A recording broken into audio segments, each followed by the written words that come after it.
todos nessa manhã escaldante dessa cidade, dessa Paulicéia desvairada. A Associação dos Advogados de São Paulo tem a satisfação de presentear a nossa cidade pela segunda vez com o Festival Internacional de Literatura de São Paulo, que era um evento que, a despeito da extensa agenda cultural da cidade, faltava à cidade. Um evento nesses moldes, a exemplo nas devidas proporções, da Flip, da Feira da Mantiqueira, ele faltava em São Paulo. E há 2 anos atrás, a Associação dos Advogados de São Paulo, num movimento surpreendente, encampou a ideia, trazida pelo Dr. Roberto Paraíba, que nos passa aqui, pela Patrícia Mello, nossa autora, trouxeram essa ideia, o conselho da associação encampou, e aquilo que então foi uma iniciativa pioneira, agora se tornou uma realidade. A Paulicéia Litorária se tornou bienal, a Paulicéia Litorária se inseriu na agenda cultural de São Paulo e finalmente se estabeleceu como um evento de porte. Se estabeleceu graças a diversos fatores e a diversas pessoas que eu preciso agradecer. Primeiro, preciso agradecer os conselheiros e conselheiras da casa, que acreditaram e continuaram acreditando na ideia, de maneira a permitir que, quase que exclusivamente com recursos próprios, a Associação dos Advogados realize esse evento. Agradeço também os nossos curadores, a primeira curadora do festival, a Cristina Baum, o nosso curador desse evento, o Manuel da Costa Pinto, e a Renata Megali, que trabalhou na curadoria nos 2 eventos. Agradeço especialmente os autores, aqui presentes, os escritores, a quem agradeço na pessoa da Patrícia Mello e do Luiz Alfredo Garcia Rosa, nossa primeira homenageada e nosso homenageado de hoje. Os autores que vêm do mundo inteiro, vêm da África, vêm da Europa, vêm dos Estados Unidos, vêm dos países vizinhos e acreditam na ideia de que uma associação dos advogados pode fazer um evento desse porte. Agradeço também às autoridades e personalidades que emprestam prestígio a essa sessão de abertura. O senhor José Roberto Sadek, secretário adjunto de Cultura do Estado de São Paulo, Dr. Belisário dos Santos Júnior, presidente do Conselho Curador da Fundação Padre Anchieta, que nos ajudou bastante também, Dr. Durval Noronha Góes Júnior, presidente da União Brasileira dos Escritores, o desembargador Alberto Gosson Jorge Júnior, representando o Tribunal de Justiça de São Paulo, que também vai estar representado daqui à tarde pelo seu presidente, José Roberto Nalini, que vai mediar uma das mesas, Dr. Antônio Ruiz Filho, liderança da advocacia, representando aqui a Ordem dos Advogados do Brasil, Dr. Thales Castelo Branco, né, que foi preceptor meu e do Dr. Antônio, advogado e advogado escritor também, advogado de uma rara escrita, representando aqui o Instituto dos Advogados Brasileiros, o Dr. Livenesco, liderança da advocacia trabalhista, a senhora Ana Maria Martins, primeira secretária da Academia Paulista de Letras, aqui representando o presidente e secretário Gabriel Chalita, Dr. Aristóbulo, nosso ex-presidente, na pessoa de quem cumprimento todos os nossos conselheiros e conselheiras. Enfim, a ideia do evento era abrir uma fenda no coração da cidade, para que durante 3 dias esse palco aqui, que já está esgotado de ouvir discurso de advogados, então por isso eu preciso terminar, esse palco pudesse ser um ponto de encontro, de convivência de autores, escritores, leitores e fãs. Assim sendo, eu encerro, declaro aberta a segunda edição do Festival da Paulicéia Literária e chamo para presidir a primeira mesa para o nosso curador, Manuel da Costa Pinto. Muito obrigado a todos vocês pela presença, estejam conosco nos últimos dias. Faltou um agradecimento, Rafael Montes. Não dimensionei entre os escritores, o Rafael chegou aqui com uma promessa no primeiro festival, se tornou uma realidade, lançou 2 livros de cá para lá e se tornou nosso porta-voz na mídia especializada. Rafael, muito obrigado pelo que você tem feito por nós também na mídia, sempre falando do nosso festival, e obrigado mais uma vez pela sua presença aqui. Se faltou algum agradecimento, eu ainda terei 3 dias para fazer. Com a palavra, o Manuel da Costa Pinto.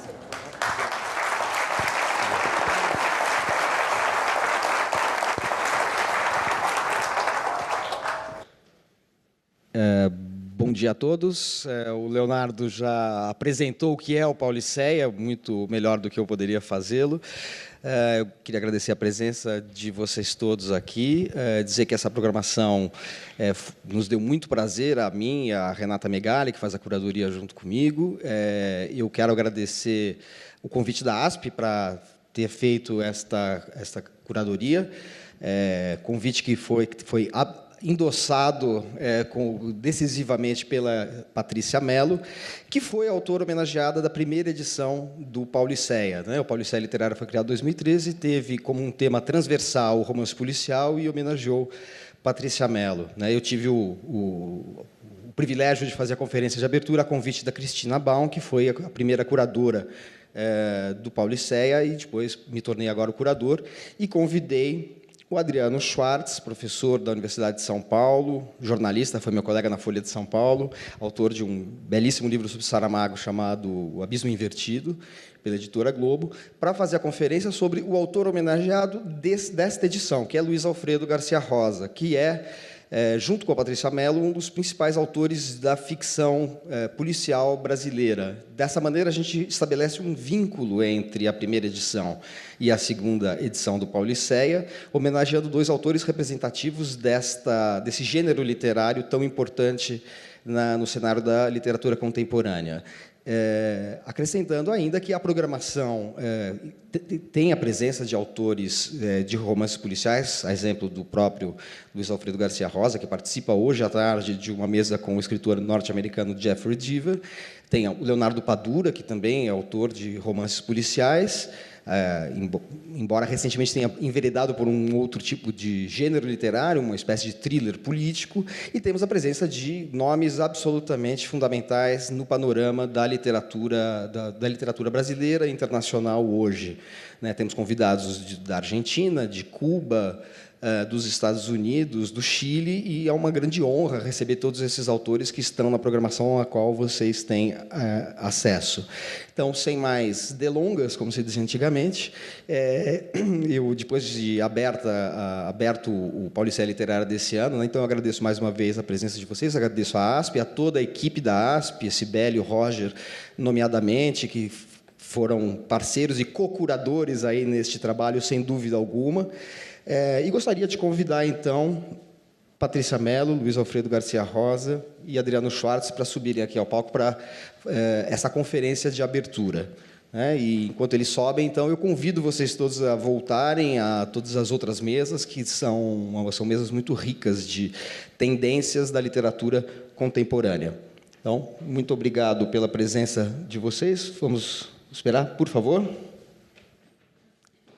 A Patrícia Mello aqui, Luiz Alfredo ao centro e Adriano Schwartz ali à direita. Eu vou passar inicialmente a palavra à Patrícia Mello, que nos deu a honra de ser a primeira autora em foco do Pauliceia, para ela saudar, então, um novo autor em foco, já que existe esse vínculo entre dois escritores que têm uma afinidade ficcional tão forte, tão pronunciada, para ela falar algumas palavras. Agradeço muitíssimo a sua presença, a sua disponibilidade para retornar aqui ao Pauliceia. Patrícia, muito obrigado por ter realmente me indicado para ser o curador. Você sabe o quanto foi decisivo isso. Então, eu passo a palavra para você. Em seguida, o Adriano vai falar sobre a obra do Garcia Rosa, que, neste momento, vai ficar aqui ouvindo sobre sua obra. Depois, ao final, a gente vai bater um papo aqui com vocês para conversar um pouco sobre essas impressões todas que a gente pode ter sobre a literatura, a sua literatura, que é tão importante e que nos dá tanta honra de estar aqui presente, tá bom? Então, Patrícia, por favor.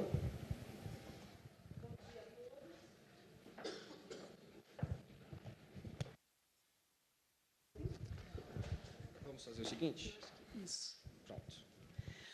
Bom dia a todos. É um prazer enorme estar de volta à Pauliceia Literária. Eu me sinto umbilicalmente ligada a esse festival. Eu acho que São Paulo, de fato, precisava ter na sua agenda um evento importante como esse. É um evento que é um estímulo ao hábito da leitura, leitura que é tão importante no processo de vivência de outras experiências, que nos ajuda a ampliar nosso círculo de empatia, que ajuda o nosso entendimento do que é alteridade, de como a gente pode mudar a nossa perspectiva. Para mim, a leitura é a possibilidade de uma mudança de perspectiva. E essa é a importância de um festival como esse, de colocar autores de diferentes nacionalidades, que trabalham realidades contemporâneas, urbanas. E Eu fico especialmente feliz de esse ano, dessa edição, ter como autor em foco Luiz Alfredo Garcia Rosa, que é um dos meus escritores preferidos. Eu estava falando para ele que agora, nesse meu último romance, ele foi uma grande inspiração para mim, e eu espero que vocês curtam a edição e esse mergulho na literatura do Luiz Alfredo, que é muito denso, com personagens muito representativos da nossa galeria de loucuras contemporâneas. E é isso. Eu desejo boa-vinda a você, Luiz Alfredo, e uma honra enorme passar o bastão para você. Obrigado.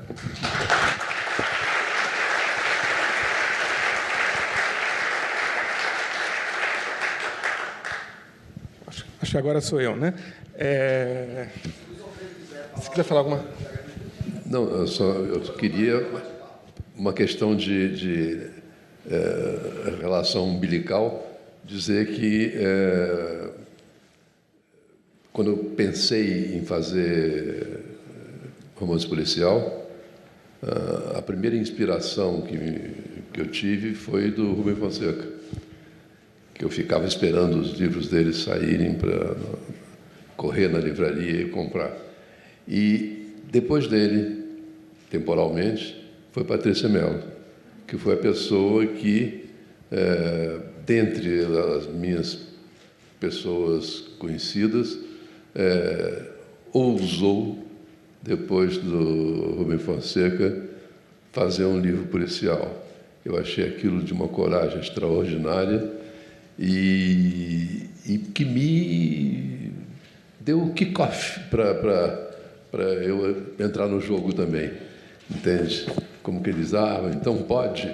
Então tá. E não foi apenas pela novidade de Patrícia Mello ter feito isso, não, mas pela força com que ela entrou na literatura policial. Ela entrou por cima, né? Falei, bom, então também não dá para facilitar, né?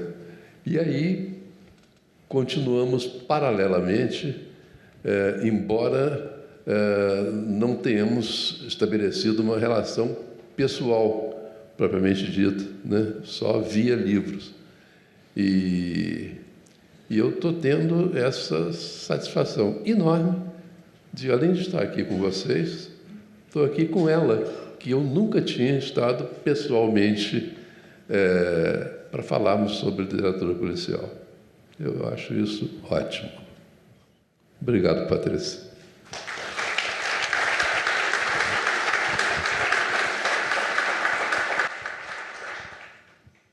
Bom dia. Eu quero, em primeiro lugar, agradecer o convite da Associação de Advogados para eu estar aqui hoje, especialmente ao Manuel, meu amigo há mais de 20 anos, Manuel da Costa Pinto. E eu vou dizer para vocês o que aconteceu. Há alguns meses, eu fiz para a Folha de São Paulo uma resenha do mais recente romance do Luiz Alfredo Garcia Rosa. E, quando eu estava fazendo a resenha, eu me dei conta que era o 10º romance do Spinoza. E eu venho lendo, desde o primeiro romance do Spinoza, em 1997, até o presente. Sempre que o livro é lançado, eu vou lá, compro e leio. E quando eu estava lá escrevendo a resenha sobre o 10º romance, eu pensei que era um momento de revisitar esses livros, de ler tudo de novo e de pensar sobre eles, de eventualmente escrever sobre eles. E fiquei com a ideia na cabeça. E aí, por muita coincidência, alguns meses depois, o Manuel me ligou, me fez esse convite para estar aqui hoje. E aí eu falei, bom, então de fato, eu tenho que fazer isso. Então, o que eu fiz, depois dele ter me ligado, foi reler os 10 romances que tem como protagonista o detetive Spinoza, e sem nenhum plano prévio do que eu pensaria sobre eles. Eu quis que os livros me levassem a algum lugar. É óbvio que nenhuma leitura inocente, nenhum leitor inocente, eu tenho as minhas... os livros têm as suas obsessões, os leitores têm as suas obsessões, e a gente acaba encontrando as nossas obsessões nos livros que a gente está lendo. Então, eu reli os 10 livros, eu fui fazendo anotações e eu escrevi um texto. Então, eu peço desculpas que é um texto, que eu vou tentar ler com o microfone numa mão e o texto na outra. É um texto, eu inicialmente pensei, como eram 10 livros, em fazer 10 pequenos tópicos, depois eu achei que isso era loucura. Então, eu escrevi 3 tópicos e um quarto tópico que vocês vão entender no final. Esses tópicos têm os seguintes nomes. Spinoza e sua biografia instável, é o primeiro. A releitura da tradição policial, um exemplo, é o segundo. E a reversão do detetive excêntrico é o terceiro. O quarto tópico, que é esse tópico que vocês vão entender no final, eu tinha chamado de o crítico chato e o crítico feliz.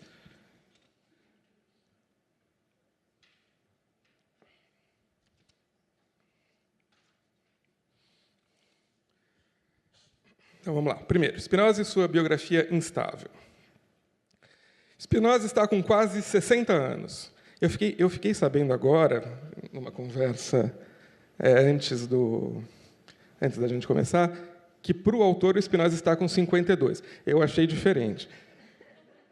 E isso acontece com muita frequência, então eu sinto muito. Eu achei que ele estava com quase 60. Ele surgiu em 1997, e O Silêncio da Chuva tinha, então, 42 anos. Ao longo desse tempo, foi o protagonista de 10 romances. Primeiro como inspetor de polícia, depois como delegado titular da 12ª Delegacia de Polícia do Rio de Janeiro. Solucionou alguns casos e foi enganado algumas vezes. Relacionou-se com uma série de mulheres, leu e releu uma série de livros, andou pela cidade que conhece tão bem, principalmente pela região de Copacabana, onde morou quase a vida inteira, no bairro dentro do bairro, num apartamento de solteiro em Peixoto. Essa história de vida ainda está, contudo, muito resumida. Talvez seja o caso de traçá-la novamente com um pouco mais devagar, de propor uma quase mini-biografia de Spinoza a partir desses 10 romances, para em seguida perceber um primeiro fato interessante. Spinoza perde os pais cedo e vai morar com a avó, que trabalhava com o universo de livros. Ele relaciona esse fato a seu gosto pela leitura e ao que considera o seu exagerado desenvolvimento do mundo da fantasia. Mora no bairro do Peixoto, em Copacabana, praticamente toda a vida, exceto por um breve período na infância, em que vive no bairro de Fátima. Quando perde os pais, a avó vai morar com ele, e lá fica até o final da adolescência, quando diz que precisa ir embora antes que ele passe a ter que cuidar dela. Tem, apesar da vivência precoce da morte, uma infância e adolescência relativamente felizes, sendo uma espécie de líder entre os meninos da região. Casa-se cedo, quando estava na faculdade de Direito, com uma caloura. Tem um filho e o casamento logo termina. Ele prestara concurso para a polícia porque, para casar, queria ganhar um salário, em vez de fazer um estágio não remunerado. Mas a união dura poucos anos, e a mulher se muda para os Estados Unidos com a criança, Júlio, e se casa novamente. Spinoza segue no apartamento que herdara dos pais, vivendo sozinho até este momento, até o nosso momento presente. Lá ele se alimenta, basicamente, de coisas à bolonhesa. Então, ele compra coisas à bolonhesa variadas, congeladas e come. De quibes e esfirras, que compra no restaurante árabe próximo, de queijos, pães e vinhos, e das sobras de queijos, pães e vinhos que consome com a namorada, Irene, nos finais de semana em que passam juntos.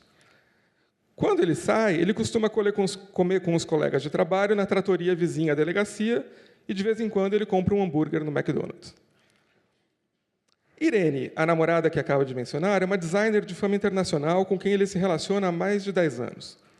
Ele a conhece durante a investigação de um caso, que é relatado em Vento Sudoeste, e eles passam a se encontrar desde então nos finais de semana em que ela está no Rio de Janeiro.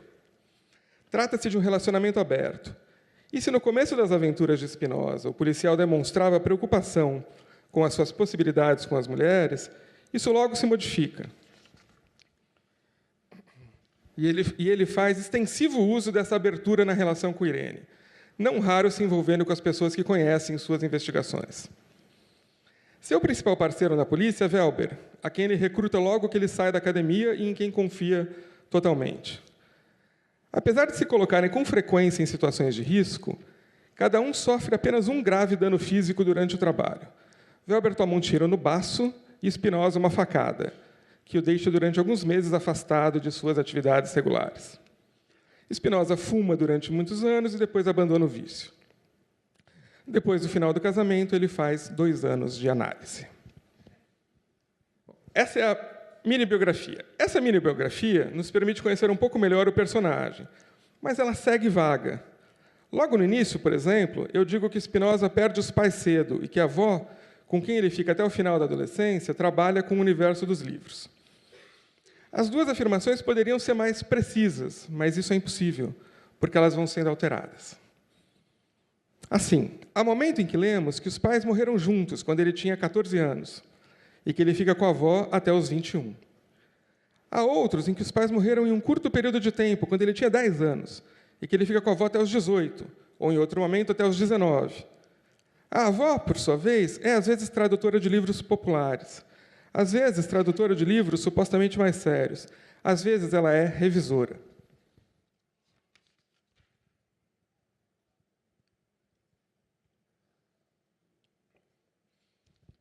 Seria óbvio tentar explicar essas repetições com diferença, com a hipótese de erros de revisão, mas não é isso que está acontecendo aqui.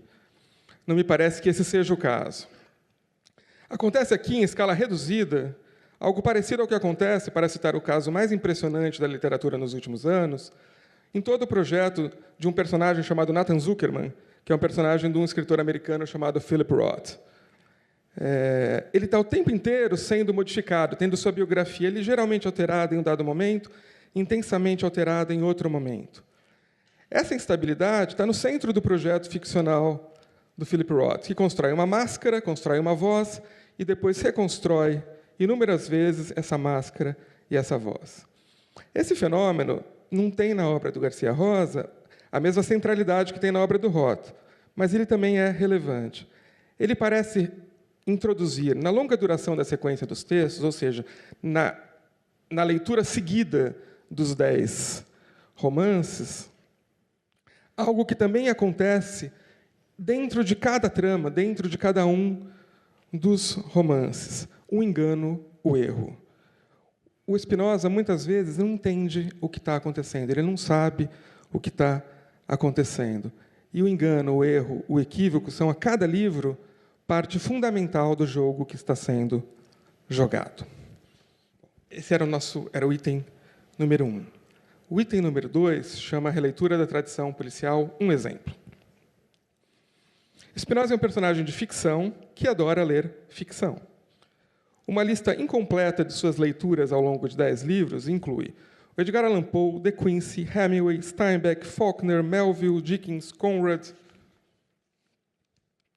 Oscar Henry, Keats, Primo Levi, Raymond Chandler, Dashiell Hammett, Patricia Highsmith, Simenon, Montalban. E essa é uma lista bastante incompleta do que ele lê ao longo dos 10 romances. São, como se percebe, autores de linhagens bastante diversas, mas é inegável que estão ali alguns dos mais importantes escritores da tradição policial.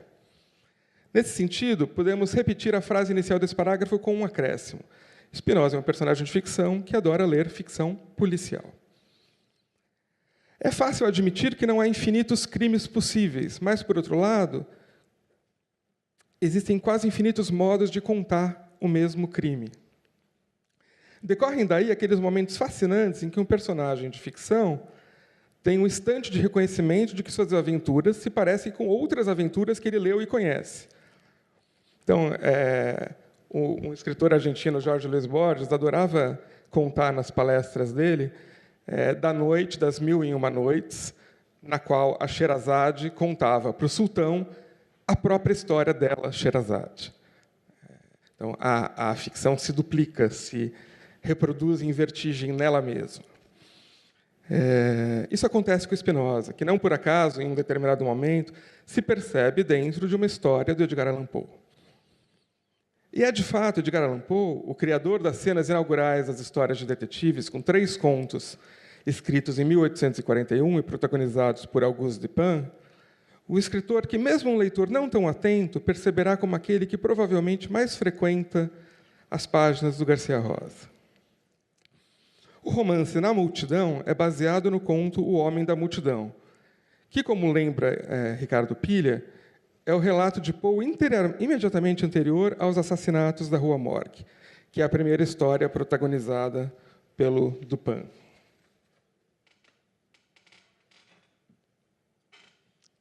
Vocês não podem achar que é fácil eu ficar falando aqui do lado dele, né?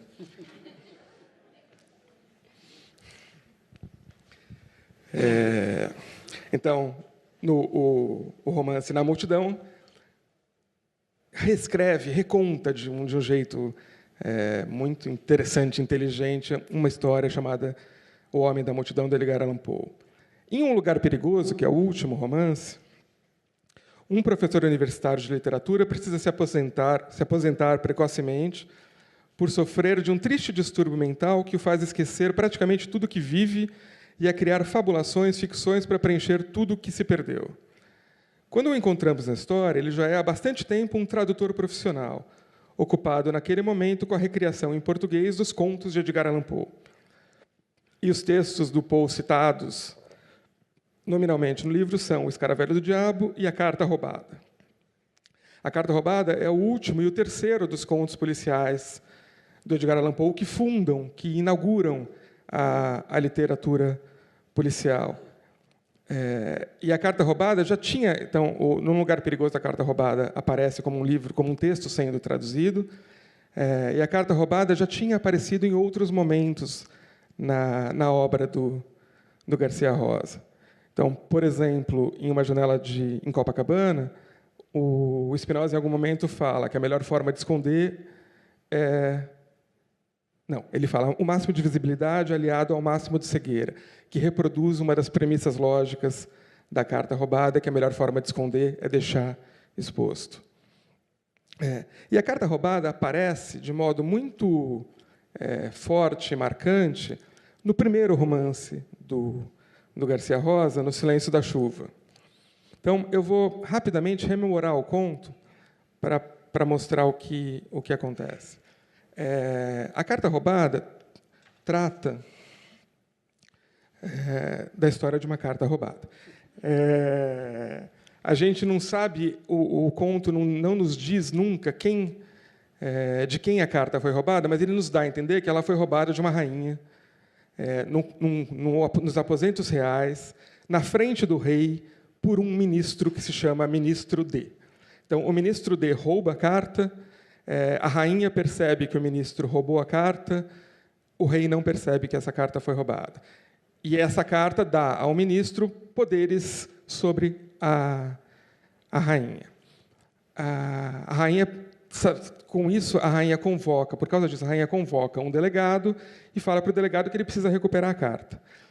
Esse delegado faz tudo o que vocês possam imaginar para recuperar a carta e não consegue. Aí, em desespero, ele vai conversar com este detetive chamado Auguste Dupin para pedir ajuda.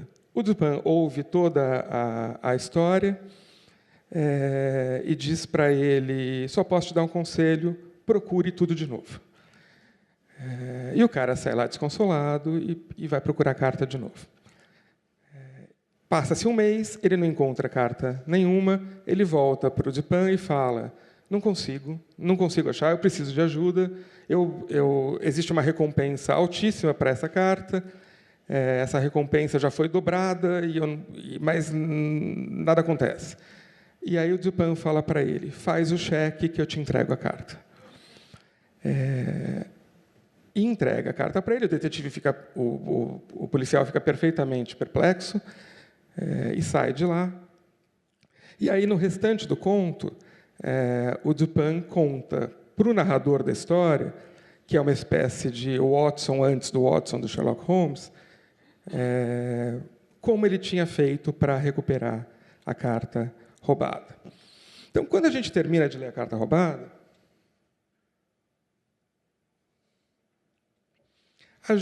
o leitor está perfeitamente satisfeito. Ele leu uma história policial, essa história policial tinha um mistério, esse mistério foi solucionado de forma engenhosa e lógica, a gente está satisfeito.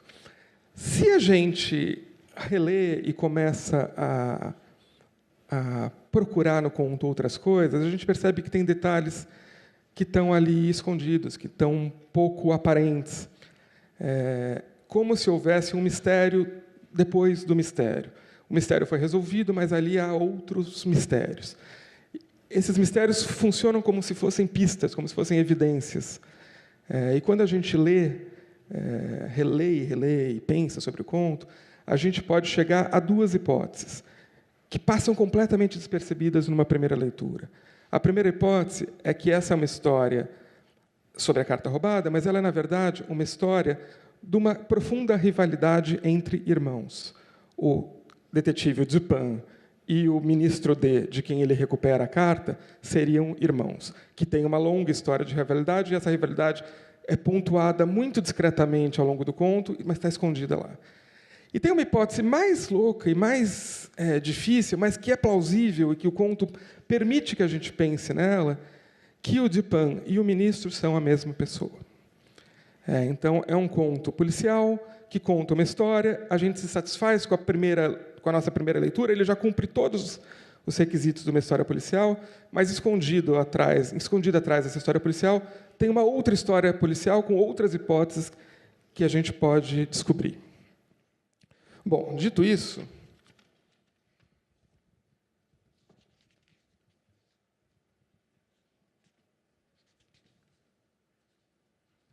a gente pode agora voltar para O Silêncio da Chuva.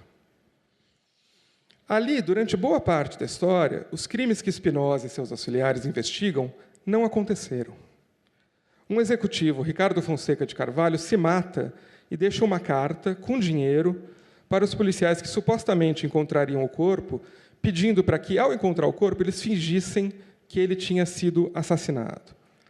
Só que a carta, o dinheiro e a arma usada no suicídio são encontradas antes por um marginal de pequeno calibre, que leva tudo embora.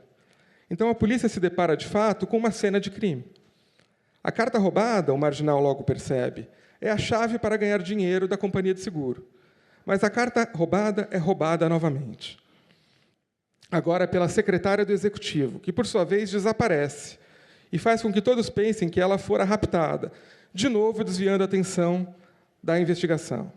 E só então que crimes de verdade começam a acontecer. Pessoas são seguidas, pessoas são ameaçadas, pessoas são feridas, pessoas são mortas. Só que a compreensão desses crimes está completamente prejudicada pela existência falsa dos crimes prévios, que não tinham acontecido. Ainda que o leitor perceba, em dado momento, que tudo gira em torno da posse da carta, da recuperação da carta roubada. Quando ela é finalmente recuperada, quando essa carta finalmente aparece, a menção ao conto de Poe é evidente. Então, aqui eu vou ler um pequeno trechinho do romance. Estava o tempo todo à vista. Quando procuramos nas gavetas e no arquivo da sala da Rose, ele, um livro com a carta dentro, estava em cima da secretária, junto com a correspondência acumulada. Creio que devia estar lá há 3 ou 4 dias. Já o Spinoza está, durante boa parte do tempo, em O Silêncio da Chuva, muito mais próximo do delegado que não descobre nada em A Carta Roubada do que de Dupin, o detetive particular. Quando, após um espetacular assassinato por orgasmos múltiplos, o vilão é finalmente revelado para o leitor, Spinoza continuava sem entender muita coisa. E o leitor, do seu lado, remonta rapidamente as peças do enredo e se dá por satisfeito. Aquelas ameaças, perseguições, violências, mortes fazem finalmente sentido. Existem, portanto, remissões diretas de um texto para o outro, da carta roubada no romance. Inclusive, no Silêncio da Chuva, tem uma parte do livro que se chama A Carta Roubada. Mas mais importante do que constatar isso é perceber as ligações por contraste ou a repetição de estratégias narrativas. Cito algumas delas.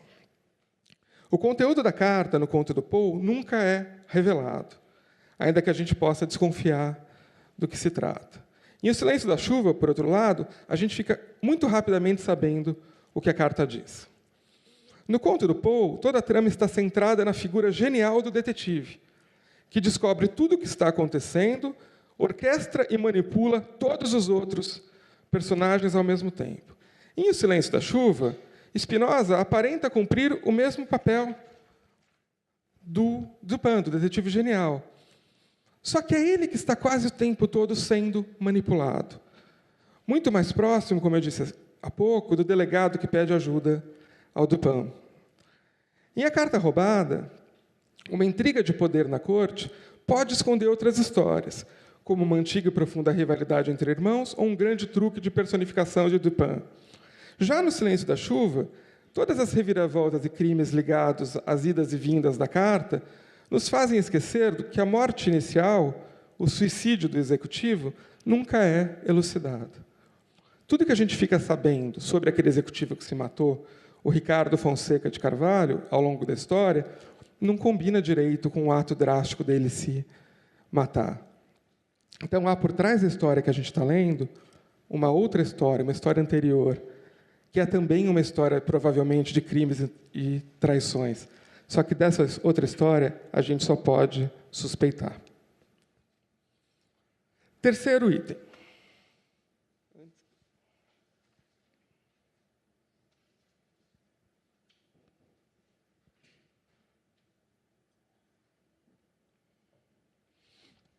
Se chama A Reversão do Detetive Excêntrico. E, para começar esse pequeno item, todos esses itens, na verdade, são quase como planos de estudo. Eles indicam coisas que, no futuro, podem e provavelmente serão desenvolvidas. Para começar esse terceiro item, eu vou ler um trechinho de uma conversa entre o Sherlock Holmes e o Watson. Esse trechinho está no primeiro livro escrito pelo Conan Doyle com o Sherlock Holmes como personagem. É um livro que se chama Um Estudo em Vermelho. Então, quem está falando aqui no começo da conversa é o próprio Sherlock Holmes. Ele fala o seguinte: deem-me problemas, muito trabalho, o mais complicado criptograma ou a mais intrincada análise, e eu estarei no meu meio. Então dispensarei todos os estimulantes artificiais. Detesto a rotina monótona da existência. Anseio pela exaltação mental. Foi por isso que escolhi minha profissão especial. Ou melhor, eu a criei, porque sou o único no mundo. Aí o Watson diz: você é o único detetive particular? E o Sherlock Holmes responde: sou o único detetive consultor particular. Eu sou o último e supremo recurso nos casos policiais, nos casos criminais. Como se percebe, a modéstia não era uma das principais qualidades do Sherlock Holmes, mas ele possuía várias. Em uma lista elaborada por seu companheiro e memorialista, Watson, o leitor fica sabendo que ele não entendia nada de literatura, filosofia ou astronomia, mas tinha um domínio razoável de botânica, especialmente no que se dizia respeito aos venenos, e aprofundadíssimo em química, anatomia e literatura sensacionalista. De acordo com Watson, ele parece conhecer todos os detalhes de cada horror perpetrado neste século. Além disso, ele tocava bem o violino, era perito em esgrima e boxe e injetava cocaína para estimular o cérebro e se livrar do tédio quando ele não estava ocupado resolvendo algum crime. Sherlock Holmes, o personagem criado por Conan Doyle a partir de Dupin, é o mais famoso de uma longa lista de detetives excêntricos, que começa com o Dupin e chega até o presente. Os estudiosos do gênero policial veem essa excentricidade quase como uma condição da existência do detetive, da sua autonomia, relacionando-a à própria raiz da palavra excêntrico. Excêntrico é aquilo que está fora do centro, é o cara que olha de fora para dentro. Então, é preciso estar fora do centro, ver de fora, distanciar-se da multidão para entender os sofisticados mecanismos do crime de sociedades corrompidas e violentas. O narrador de Na Multidão, um romance do Garcia Rosa, concorda com isso, estabelece explicitamente a conexão. Ele fala o seguinte: o próprio Spinoza também era considerado por seus colegas um sujeito estranho. Alguns consideravam mais adequado o termo excêntrico. O próprio Spinoza, aliás, também concorda com isso. E ele frequentemente comenta a sua esquisitice, só que relacionando-a a algo que ele não considera muito adequado para um investigador, a uma imaginação extremamente viva que não combinaria muito com a mente fria e analítica de um detetive tradicional. Então, ele diz, por exemplo, em Vento Sudoeste: na maior parte das vezes, eu me considero um ser imaginante, mais do que pensante. A fantasia ocupa quase a totalidade da minha atividade cerebral. Eu tenho a impressão que o Garcia Rosa está aqui operando uma reversão da tradição, que é um dos pontos altos do conjunto dos 10 volumes de histórias do Spinoza. A tradição é conhecida, a tradição é levada em conta, narrador e personagens falam de acordo com ela. Mas o que as histórias mostram é exatamente o contrário. Spinoza não tem nada de excêntrico, a não ser naquilo que é quase marginal, quase decorativo, como as manias alimentares ou a organização dos livros na estante da sua casa. Ele é, de fato, um modelo quase ideal de bom senso, de ajuste. Ele é íntegro, correto, delicado, paciente, sensível, dedicado. Mesmo seus surtos imaginativos, que ele reiteradamente, ao longo de todos os livros, trata como se fossem muito esquisitos, então são supostamente esquisitices de um ser que se julga peculiar, são quase sempre hipóteses bastante plausíveis para lidar com as situações que ele enfrenta, a partir dos dados e evidências que ele possui no momento. E muitas vezes as circunstâncias o levam a ter dados e evidências errados ou incompletos. Então, esse descompasso entre o que é afirmado nos livros e o que efetivamente acontece nos livros é significativo. E o significado parece ser que esse lado de fora, no qual o detetive podia se situar, tende, no nosso presente, à inexistência. Esse lado de fora, seja lá qual fosse ele, desapareceu. O excêntrico, aquele que está do lado de fora, não é mais possível, não é mais necessário. E os livros são fartos de exemplos nesse sentido.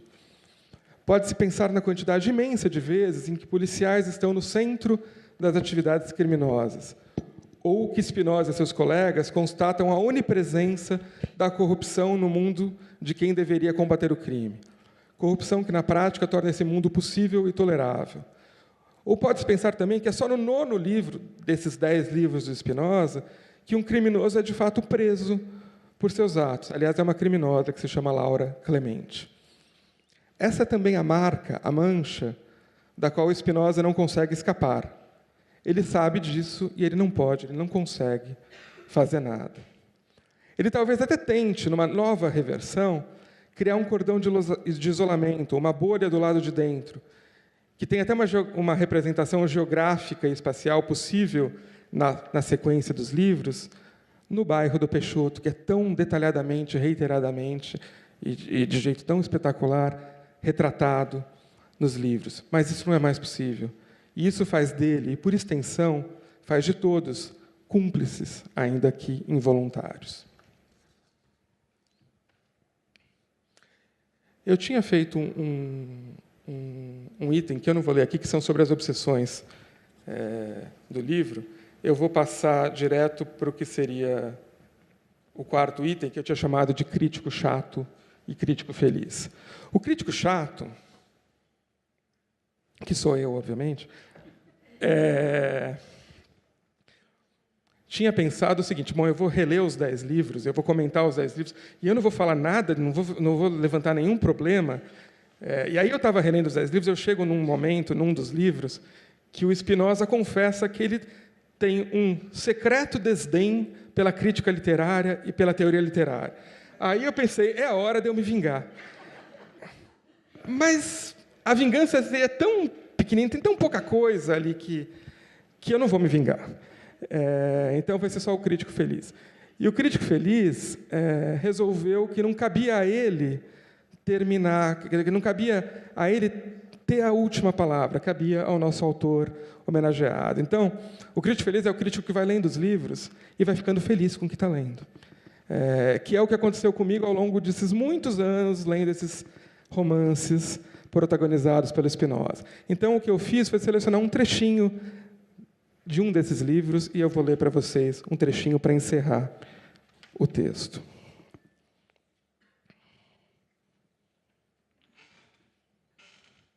É um trecho de uma conversa entre o Spinoza e o filho do Spinoza, o Júlio, já adulto, no momento que ele vem visitar o Spinoza no romance Céu de Origamis. E quem começa falando é o Júlio. O fato é que, ao longo dos anos, a imagem que eu fui fazendo de você foi forjada mais pelos filmes policiais do que por você em pessoa. De você eu sabia apenas pelos relatos de minha mãe e dos nossos encontros anuais nas férias. Os filmes policiais eu assistia quase todo dia na TV e no cinema. Minha dúvida não é nem propriamente quem é você, meu pai, mas quem é o delegado Spinoza. Quem são seus amigos policiais? Sobre o que vocês conversam? E aí o Spinoza responde: conversamos sobre as mesmas coisas sobre as quais conversam os arquitetos, os advogados, os professores, os médicos, os padres, os militares, os comerciantes. Isto é, sobre morte, assassinato, sexo, roubo, e também sobre nossos cotidianos e sobre viagem, esporte, cinema, arte, música, literatura, e também sobre a nossa profissão. Não somos personagens de ficção. Acredito que sua dúvida não é se eu sou um policial corrupto. Isso você sabe que eu não sou. A verdade é que operamos o tempo todo numa zona de fronteira entre o bem e o mal, o legal e o ilegal, o certo e o errado.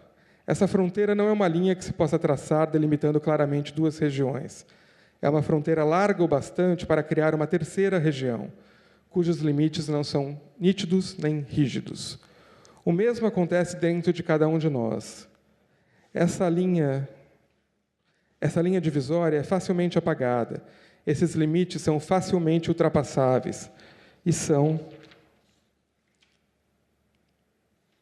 Que coisa feia. Então, espera aí que eu vou repetir. Essa linha divisória é facilmente apagada, esses limites são facilmente ultrapassáveis e são frequentemente ultrapassados. O policial trabalha nesse espaço que ele acha que é real e bem delimitado, quando, na verdade, é quase irreal, mais imaginário que real, no interior do qual ele constrói, dia após dia, seus valores, tão frágeis quanto a linha que separa o bem do mal. Isso assusta não apenas você, meu filho, assusta também a mim. Obrigado.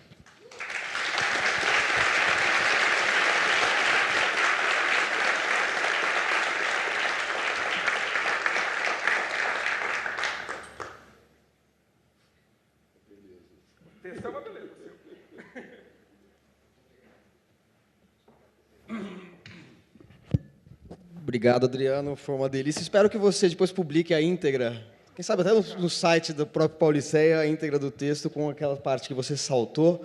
A primeira pergunta que eu faço para o Garcia Rosa é o seguinte: se continua implicando com os críticos literários, assim você incorpora a opinião do Spinoza? Como é que é a sua relação com os críticos literários?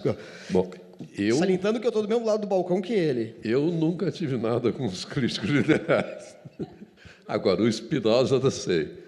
A análise que você fez é brilhante. Eu nunca vi uma análise com tamanha... Primeiro, com tamanha originalidade. E, segundo, com tamanha acuidade pelos caminhos que você foi fazendo essa análise. Eu, sinceramente, poria isso como apêndice do livro. Né?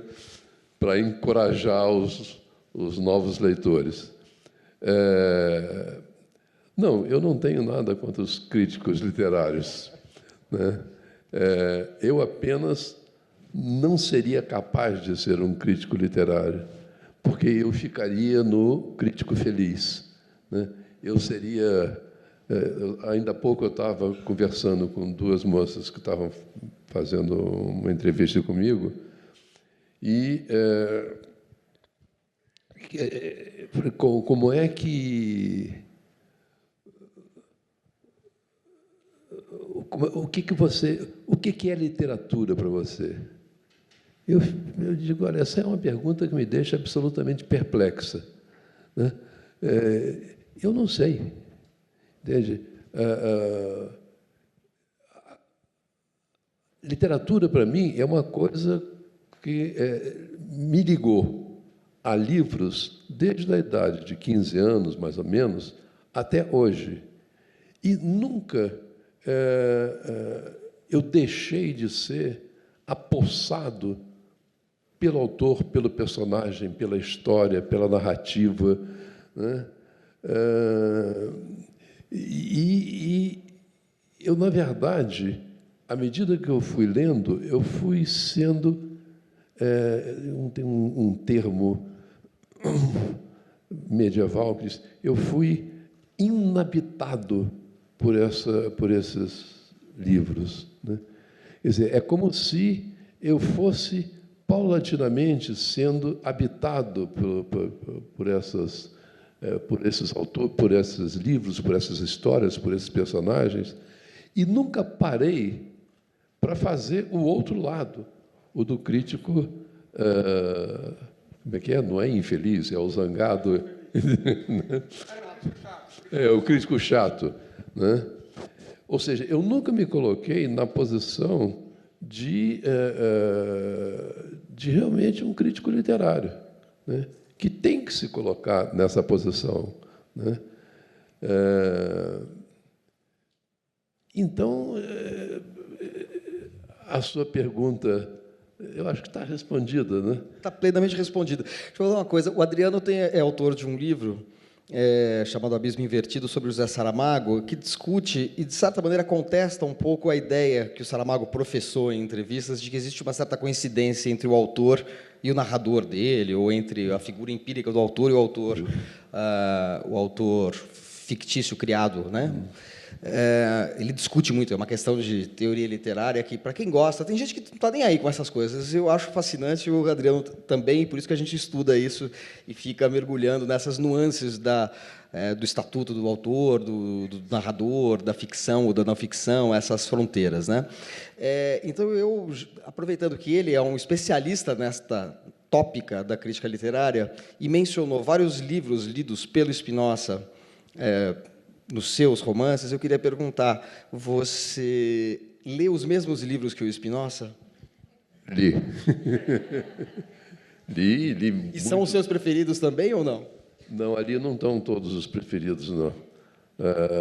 Eu acho que ali não está Faulkner, que é um dos meus... Tá? Está vendo? Você sabe muito mais. Mas, olha, como é que a gente pode ter um problema com com a crítica literária quando ela é representada por um profissional como o Adriano, entendeu? Ou como o Manuel, que são exceções. Na verdade, quando você fez essa pergunta, Manuel, eu pensei, como é que eu responderia isso? Na verdade, o nosso problema não é com a crítica literária, é com a não crítica literária. Eu acho que é com muito fazer contemporâneo do jornalismo que dá o encargo da crítica literária a jornalistas que não são críticos literários, que não têm uma bagagem literária, são leitores e que leem como qualquer outro leitor, não tem a profundidade, o conhecimento, o percurso que um crítico do gabarito de vocês tem. O problema que a gente pode ter, eventualmente, com uma crítica literária, eu imagino que o Luiz Alfredo seja assim, é com esse tipo de profissional, é um não crítico. Eu ganhei um outro. Ah, que bom. Acho que agora está. Faltou falar uma coisa, o Adriano também focou mais na sua obra literária, mas assim, a gente não pode esquecer que durante, talvez, a maior parte da sua trajetória intelectual, pública, você é um filósofo da psicanálise, quer dizer, um professor de filosofia que e trabalha com psicanálise especificamente. Você já respondeu essa pergunta para 100% dos entrevistadores, e eu não vou fugir à regra.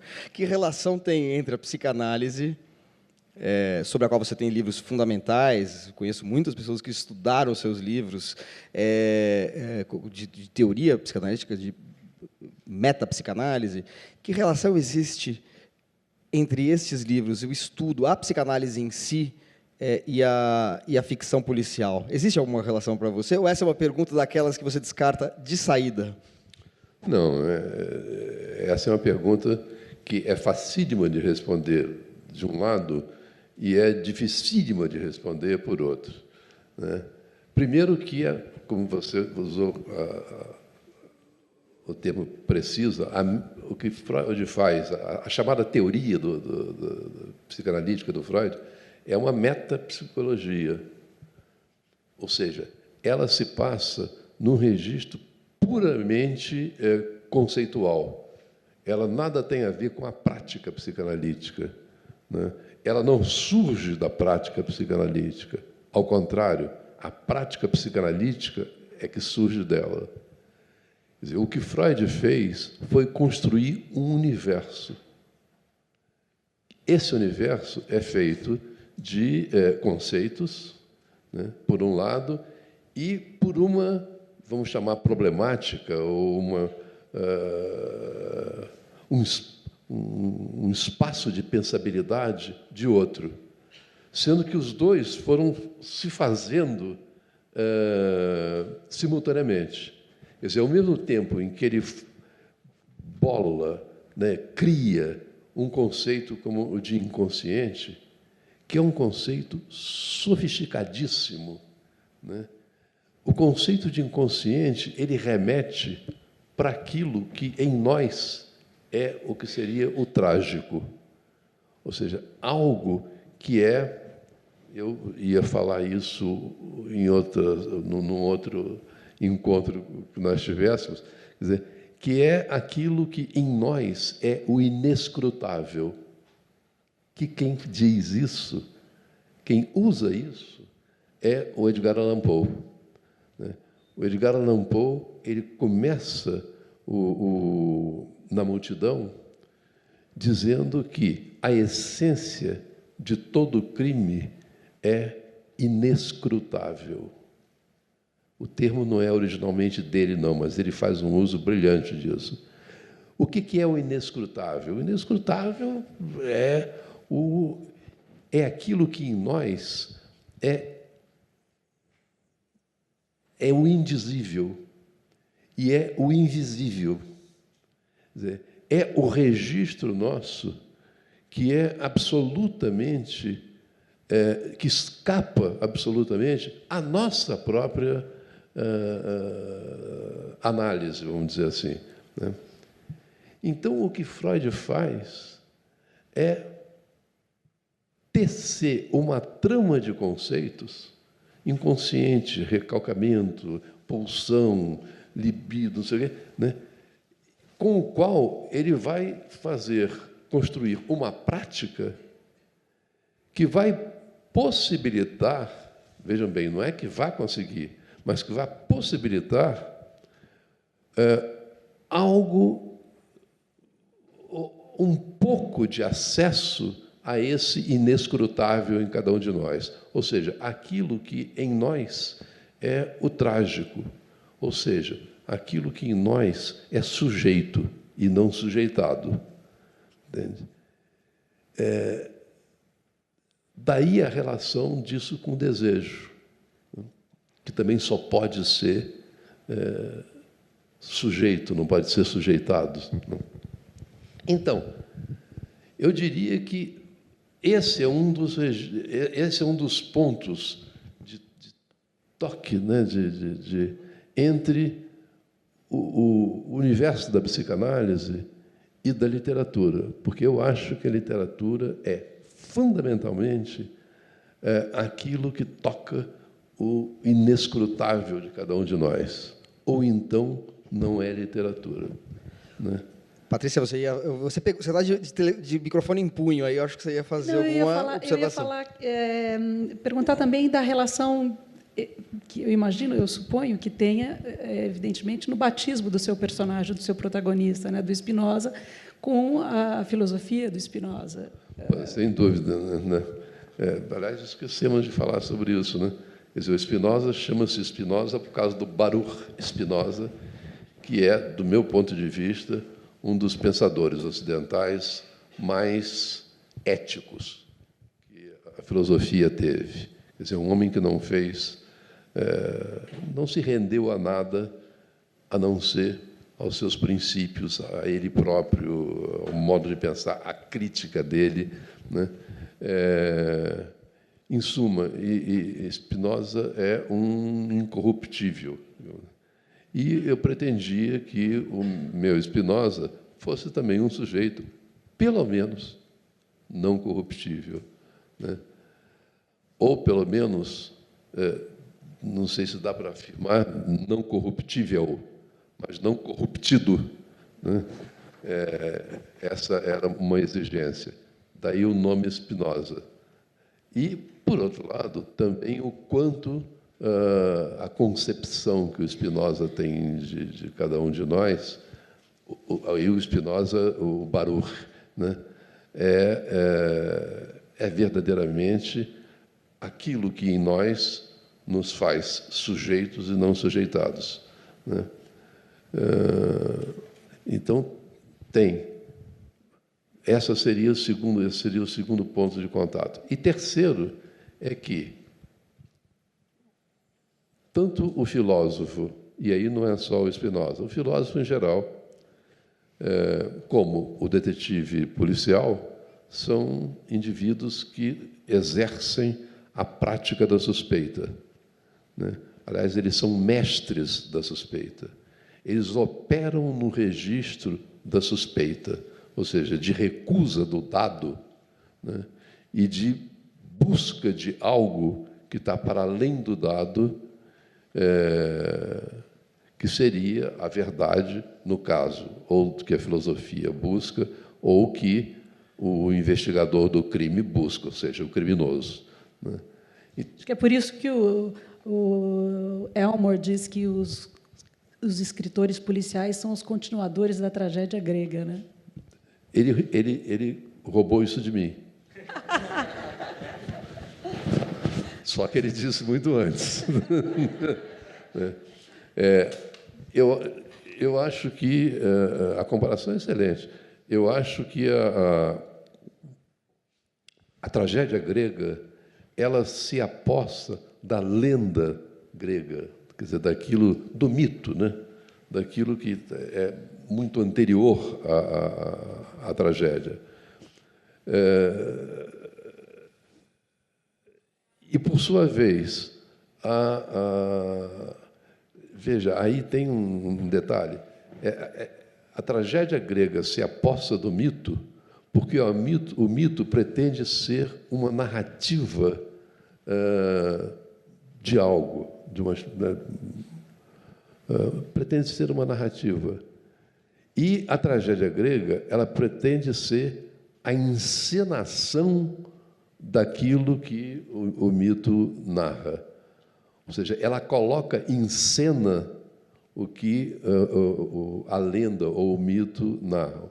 Então, é como se a tragédia se apossasse do mito e a literatura policial se aposta da tragédia, né?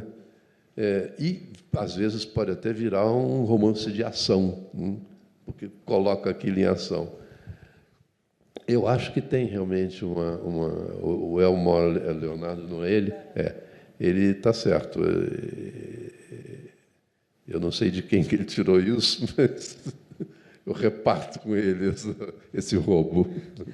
Como é que é aquela frase do Eliot, né? Que os escritores inexperientes copiam, os experientes roubam, né? Eu queria fazer uma pergunta para o Adriano, após a releitura das obras completas do detetive Spinoza. Antes, eu queria fazer um agradecimento, porque quando o presidente Leonardo Sica, presidente da ASP, fez os agradecimentos às pessoas aqui presentes, o secretário Nabil Banduque não estava presente, chegou logo depois do agradecimento, então eu faço aqui o secretário municipal de Cultura, também a presença do maestro John Nashlin, que nos honra aqui com a presença dele. Então, só acrescentando, né, o Leonardo falou, vai faltar tanta gente que a gente vai fazer ao longo das próximas sessões do Pauliceia. Mas a pergunta que eu tenho para você, Adriano, é o seguinte: dessa releitura, você vê traços da psicanálise? Porque uma coisa é o autor... A gente sempre desconfia de autor, né? Nós, como críticos literários, desconfiamos do que o autor fala sobre a sua obra. A gente sempre tem esse pé atrás. Eu desconfio o tempo inteiro. Mas eu não me sinto capaz de discutir psicanálise. O que eu tenho certeza que acontece, eu acho que é uma das obsessões do texto, é a presença permanente nos 10 romances de jogos mentais, da loucura, da fantasia, da fabulação. E aí eu acho que tem a ver com esse passado. Tem muito, o tempo inteiro. Perfeito. O Garcia Rosa, eu queria perguntar o seguinte, e aquela história, aquele começo da fala do Adriano, que ele fala de umas certas inconsistências biográficas. E que ele você não pode perguntar. Como é que você pensou isso? Lógico que eu vou perguntar. Estou aqui, está todo mundo querendo saber aqui. Como é que você foi trabalhando isso? Foi uma coisa que você pensou? Ou você tem alguma ou todas elas são pensadas ou nenhuma delas é pensada? Ou algumas são pensadas, outras são simplesmente, enfim, pequenas variações? Como é que você vê isso? Eu diria que nenhuma delas é pensada. Elas acontecem e eu encaixo ela na narrativa. Entende? Pelo seguinte, tem autores que, antes de escreverem o livro, eles têm um plot, não é nem um plot, eles têm quase que um rascunho de como é que vai ser esse livro, desde o começo até o fim. Como é que vai ser o último parágrafo, né? Quem matou quem fez isso, quem não fez aquilo, entende? E a maneira como eu escrevo, eu não estou preocupado com o whodunit, eu não estou preocupado com quem fez aquilo, entende? Eu estou preocupado com o que acontece nesse registro do crime para o Edgar Allan Poe dizer que o essencial em todo crime permanece inescrutável. É essa inescrutabilidade que me move na escrita, entende? De modo que não tenho, ele não obedece. Minha escrita não é uma escrita racionalista, ou pelo menos não se beneficia necessariamente de um ponto de vista cartesiano. Quando você escreve cada um dos romances, você acha que o ponto de vista é o mesmo, do narrador? O narrador que está narrando o livro, você acha que é sempre o mesmo? Ele tem a mesma consciência? Na sua cabeça, o narrador que narra um livro, ele tem a consciência do narrador do outro? Do narrador do outro? É o mesmo ou não é o mesmo? Eu acho que não. Eu acho que não.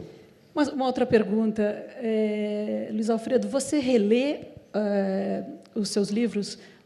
Até para seguir nas aventuras do Spinoza, você relê? Foi surpreendente? E, nesse sentido, como é que foi ouvir essa leitura do Adriano? Foi absoluta novidade. Entende? Absoluta novidade. Inclusive, eu estava gostando da leitura. Foi absoluta novidade. Eu só releio o livro quando eu acabo de escrever o livro e vou entregar para o editor, né? Mas eu não releio depois que ele foi publicado. Eu nunca li um livro meu depois dele ser publicado. Pode ser até por medo. O Dashiell Hammett também fazia isso, né? Hein? O Dashiell Hammett também, ele não relia, e tem uma história curiosa. Mas... Quando o Falcão Maltês foi adaptado, na hora da roteirização, o autor ficou confuso. Ele falou, mas espera aí, quem que matou esse motorista aqui? E ligou para o Dashiell Hammett e falou, quem é que matou o motorista? Ele falou, eu sei lá.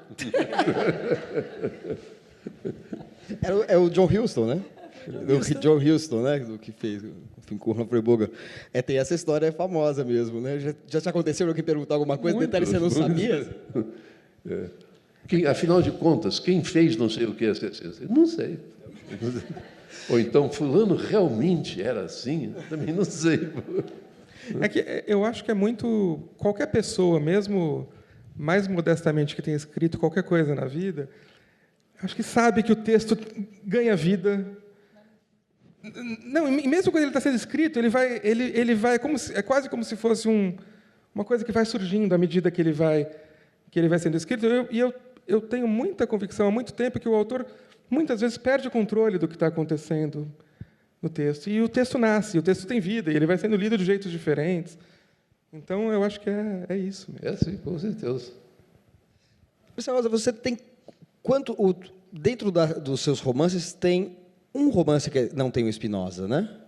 Berenice procura. Como que é esse romance? Assim, eu queria te perguntar, assim, como é que surgiu? Por que você se desviou do Spinoza? Foi para dar umas férias para ele? Como é que foi isso? Férias para ele, para mim e para o leitor, né? Porque quem escreve essa escolha minha de ter, no primeiro livro, bolado um personagem central, o protagonista das histórias, como um policial não necessariamente, mas um delegado, e repetir esse personagem nos outros livros, né, é horrível, porque você, no primeiro livro, você diz o que tem que dizer dele, mas no segundo você também tem que dizer alguma coisa para o sujeito que está lendo o segundo livro saber como é que só foi dito no primeiro livro. Por isso que é muito interessante a sua opção de fazer com que ele envelheça, né, ao longo das narrativas. Né? Mas A propósito, com quantos anos ele está? 52. Houve uma discrepância aí, né, de opiniões, aí, de leituras. Porque a minha escolha era, ou faço um personagem ahistórico, ou seja, ele tem 42 anos naquele primeiro livro e vai ter 42 anos até quanto tempo demorar as publicações, né, as escritas. Ou então você faz um personagem que é histórico, ele está inserido na história. Ou seja, Você chegou a pensar num fim para o Spinoza ou não? Num fim? Não, ainda não. Ele ainda está me ajudando. Ou, sei lá, um Spinoza aposentado? Não, aposentado, ele mesmo já pensou. Né?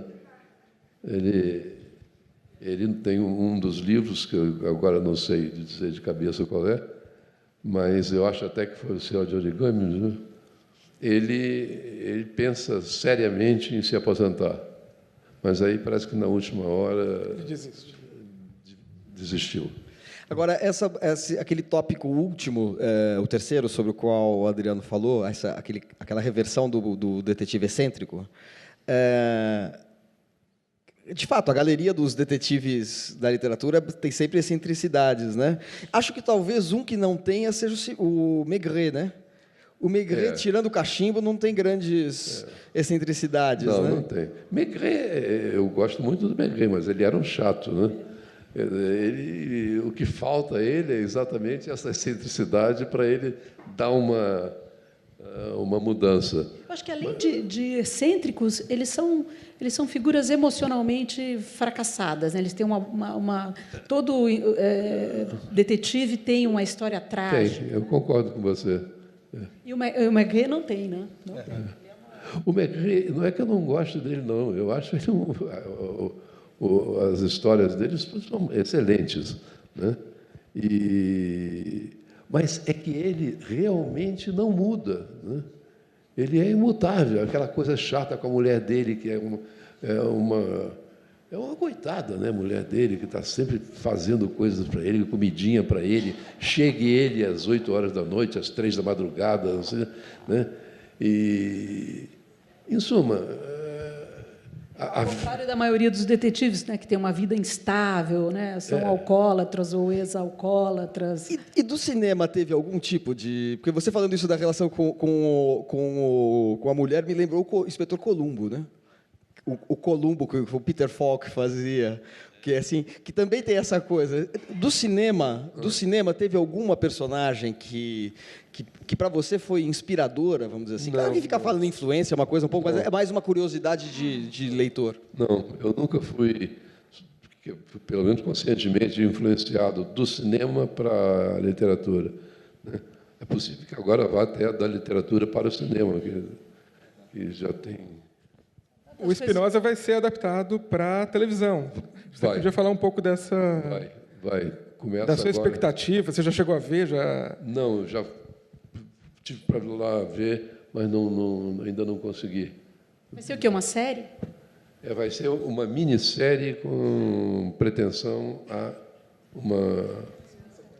uma coisa mais ampla. E já quem que dirige? É o José Henrique Fonseca, filho do Zé Rubem.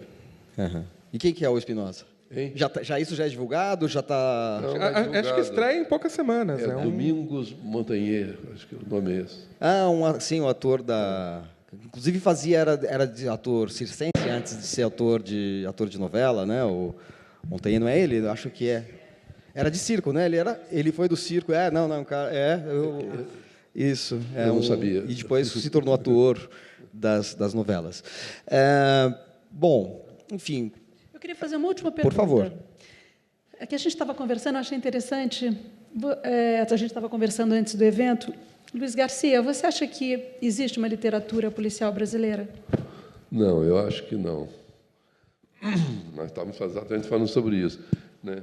Eu acho que existe, o que há é brasileiro fazendo literatura policial, mas não há ainda uma literatura policial brasileira, ou seja, uma literatura policial que tenha, primeiro, massa crítica para você poder separar joio de trigo, né? E, segundo, que realmente tenha uma especificidade, né? Tenha um passaporte dela próprio, né? Eu acho que não. Posso estar sendo injusto, mas não. Até porque, quando você pergunta, e os autores brasileiros, você vai, né, contando nos dedos, né? Quer dizer, é pouco autor ainda. E por que você acha isso?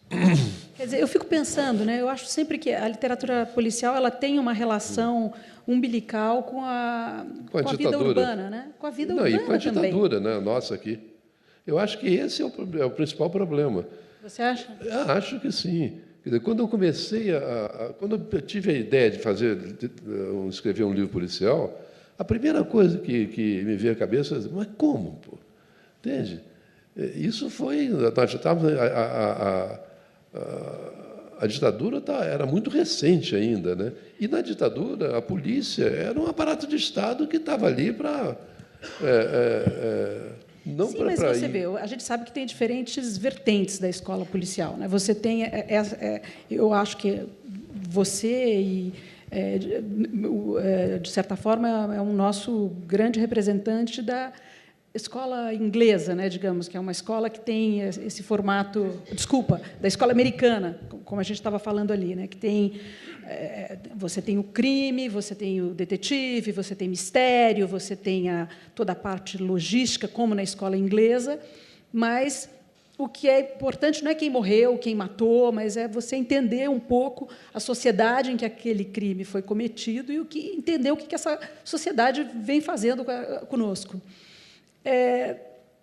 Eu acho que há modelos, há escolas policiais que não precisam necessariamente, eu estou falando especificamente da americana, que ela não precisa necessariamente estar ligada à estrutura policial, né? Ela pode acontecer com essas figuras que andam na periferia, né, do mundo, do universo policial, dos detetives particulares, e da própria narrativa da violência, e a gente tem essa cultura urbana tão crepitante, né, a nossa galeria, né, de criminosos, a nossa violência, as patologias decorridas da nossa cultura urbana são tantas. A gente poderia ter uma quantidade muito maior de escritores policiais, né, porque a gente tem realmente uma matéria-prima muito boa. Eu fico pensando se essa carência não vem do fato da literatura policial exatamente estar ligada a uma cultura urbana que, essa sim, é muito recente na nossa história, né? Você pode falar em literatura urbana mesmo a partir da década de 60. Né? E também o imaginário do popular a respeito do que é a polícia, né? Quer dizer, a polícia é aquela que chega, espanca, bate, prende e dana-se, né? Quer dizer, você não pensa na polícia fazendo uma investigação verdadeiramente, ou procurando ver o crime, seja ele de que natureza for, de um modo que não seja puramente operacional, behaviorista, entende? Isso não tem... Eu acho que isso demora a surgir. A polícia tem que mudar, né? A polícia tem que gente tem mudar, essa cultura da polícia militar, né, que tem essa filosofia de guerra. Né? Ela está mudando, a polícia está mudando, mas é muito lentamente e não é em todos os lugares, não. A A gente vai ter que ter uma outra polícia para... Eu só acrescentar que realmente o termo literatura policial é um termo mais ou menos largo e como tudo em literatura, é difícil de definir, né? Quem consegue definir romance, por exemplo, né? Alguns gêneros são um pouquinho mais, até pela tradição, são um pouco mais fáceis de definir. E vale lembrar que, por exemplo, a Patrícia Mello, aqui presente, publicou o primeiro livro que tem um detetive típico do romance policial o ano passado, Fogo Fato. Sempre foi considerada uma escritora de romances policiais, esteve aqui na primeira edição do Pauliceia como representante da literatura policial, mas, a rigor, a gente pode dizer que ela aborda este universo do crime, da patologia, da obsessão, do delito, mas não é uma literatura policial canônica, né? no sentido como outros autores praticam. De qualquer maneira, eu só queria fazer uma contestação de vocês, que vocês falam que não tem uma ficção policial brasileira, seja como for, tem 3 aqui nessa sala que, pelo menos, eu tenha conseguido identificar. Vocês 2 e o Rafael Montes aqui, de maneira que, olha... Estatisticamente, pelo menos, a gente pode, o Pauliceia pode contestar essa afirmação de vocês.